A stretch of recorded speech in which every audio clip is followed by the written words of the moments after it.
It was late January of 2010.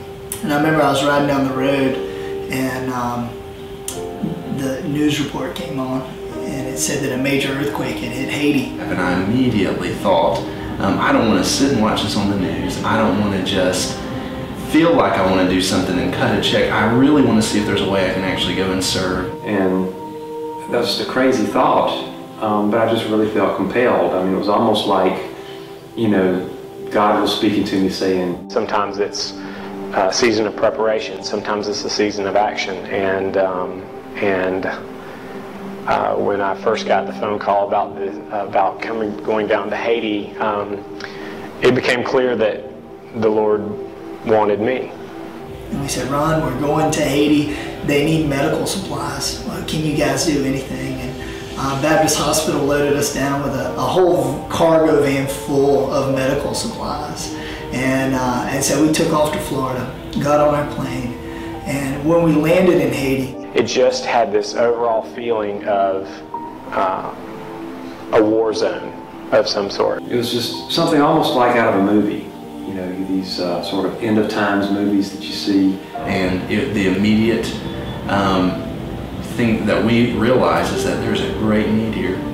And hopefully we can be useful in what we're about to do. The 6 of us went down just to do what little we could. And I remember Dr. Cope started treating a young boy. His eyes were so bloodshot. He had just rubble, dust, rocks, debris in his eyes. And just no expression. Just they just didn't know what to expect or what to do. And then when we left after that first week, to be a part of literally saving people's lives. But when we left with a feeling of we want to do more. We don't want our impact just to be for 1 week. We want it to be for a lifetime. And for every 100 children that you would see, there are probably 100,000 more, you know, that need help. And so the job was just sort of overwhelming. You know, the task was just so daunting. It was like, why do we even bother? Because we'll never, you know, be able to solve the problem. And I remember someone telling a story about a boy walking down a beach, and there was a bad storm, and there were a lot of starfish that had washed up on the shore. And so he picks them up and starts throwing them back into the ocean. And then a man stops him and says, "Why are you doing this?" And he says, "Now, can't you tell there are thousands of starfish out here? You're not going to be able to make a difference." And so he picked up one. The little boy picked up one starfish, threw it in the ocean. He said, "It made a difference for that one." We decided when we came back to form an organization that became known as the Haiti Orphan Foundation that would care for not only the humanistic needs of children, but also the spiritual needs of children.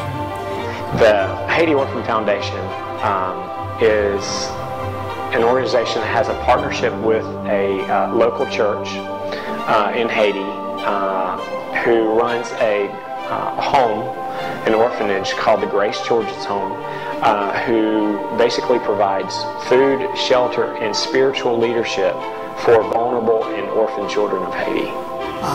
For the children that we were able to rescue, that we're able to support now, their life is so different. You can see it on their faces at the Grace Children's Home. But I have a feeling if you're watching this video, or if you're hearing this, or if you live inside of this country and you're able to decide what kind of clothing you're going to put on today, that makes you part of the To Whom Much Is Given crowd.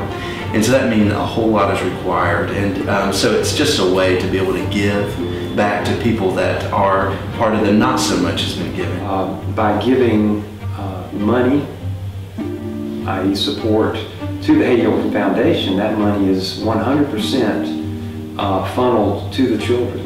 Not only will you make a difference in a child's life, you'll give them a hope, you'll give them a future that otherwise they may not have, but also because of the blessing that it can be to you. 2 years ago, if you had told me I'd be working with an orphanage, a children's home in Haiti, I'd have said no way.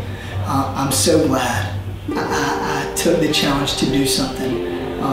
My life is completely different because of that.